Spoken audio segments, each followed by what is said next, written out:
Two people from Central Asia were preparing a terrorist attack at one of the petrochemical plants in the Nizhny Novgorod region on the orders of a Ukrainian curator. The saboteurs have been neutralized, the FSB Public Relations Center reported. Footage of the operation has been released.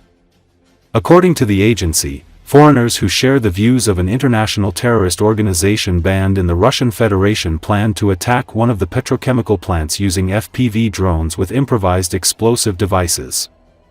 On the instructions of the Ukrainian curator, they seized the drones from the cache. During the arrest, they offered armed resistance and were neutralized by return fire. Two UAVs with foreign-made explosive warheads, a Kalashnikov assault rifle and a Makarov pistol were seized at the scene. Correspondence with the curator was found in the migrants' phones, as well as the coordinates of a cache of weapons and firearms.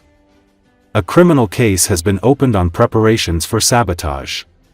Recall, incidents of harassment and violence against Central Asians in Russia continue to increase in the wake of the March 22 terrorist attack at Moscow's Crocus City Hall. Russian authorities arrested 4 ethnic Tajiks and charged them with carrying out the attack that left more than 140 people dead. At least 13 other people have been detained in connection with the terrorist act, 11 of whom are also ethnic Tajiks.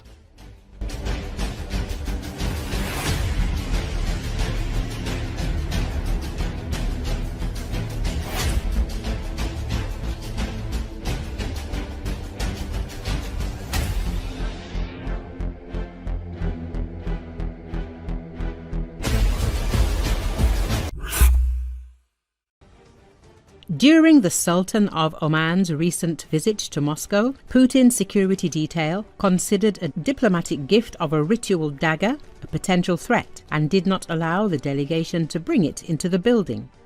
As Kommersant journalist Andrei Kalashnikov reported during the visit of the Sultan of Oman, Haitham bin Tariq Al Said, to the Russian Federation, the delegation attempted to present Putin with a national gift, a large ritual dagger. But the Federal Protective Service FSO officers took the situation literally and did not allow the guests with the item into the Kremlin. The diplomats tried to explain that the item was a gift, a present for the Russian president, but the guards showed unwavering principledness. That's how it's done. The FSO representatives responded and suggested finding a safer form of delivery. As a result, the Omani delegation, headed by Ambassador Hamoud bin Salem Al Taik, was forced to go to the meeting without a gift. The dagger, according to the journalist, remained outside the Kremlin, and the meeting itself took place in a formal setting. Commenting on the situation, Kalashnikov noted with irony that the guests passed unarmed, which obviously in the logic of the FSO is the optimal scenario for any international visit. This case, although it looks funny, clearly demonstrates the level of secrecy and paranoia into which the security system of the first person is gradually sliding. Even representatives of friendly states are no exception to the regulations. The Kremlin seems to believe that gifts in the form of daggers are too sharp, not only literally but also politically. In Arab diplomatic culture, gifts, especially ornate weapons, symbolize respect, trust, and alliance. In Russia's political reality, however, even such a gesture can be met with suspicion, if not alarm, by the security detail of the 73-year-old dictator.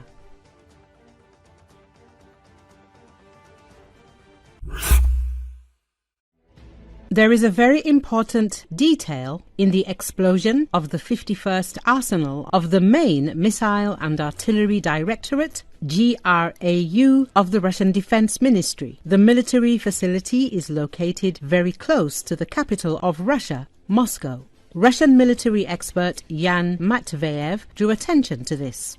A huge explosion thundered at the 51st Arsenal in the Vladimir region of Russia. A state of emergency has been declared in the area due to a secondary detonation, and missiles and other shells stored at the facility are scattering.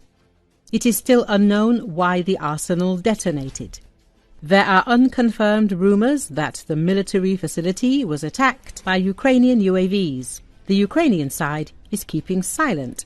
Matveyev noted that the arsenal is located very close to Moscow. For understanding, 64 kilometers from Moscow. The most dense and reliable air defense against drones. We have already seen dozens of them being shot down on approach. Either someone smoked in the wrong place, or the Ukrainian armed forces drones found a loophole, the expert wrote. Meanwhile, an urgent evacuation of settlements near the arsenal is underway, according to the head of the Center for Countering Disinformation under the Security Council of Ukraine, Andriy Kovalenko. The arsenal contained artillery shells, Iskander Tochka-U Kinzhal missiles, ammunition for the Pantsir S-1, S-300, S-400, Grad, Smersh, Uragan and other systems. Some of them were simply lying in the open air.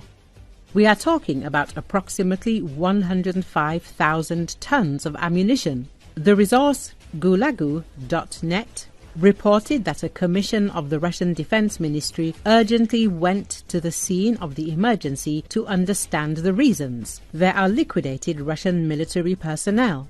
According to the source, the explosions began in storage facilities for E2 hazard category ammunition. At the moment, at least 7 servicemen are known to have died, including sentries and other personnel of the 51st GRAU arsenal. The human rights activists wrote, according to their data, the cost of the ammunition that is currently exploding at the arsenal will amount to about 50 billion rubles. Like any other GRAU arsenal, it is not narrowly specialized and is designed to store a full range of munitions from artillery shells and ATGMs to anti-aircraft and ballistic missiles and tactical missile systems. At the same time, the arsenal is designed not only for storage but also for the maintenance of munitions. It should be noted that the destruction of this arsenal may be considered the most difficult operation so far.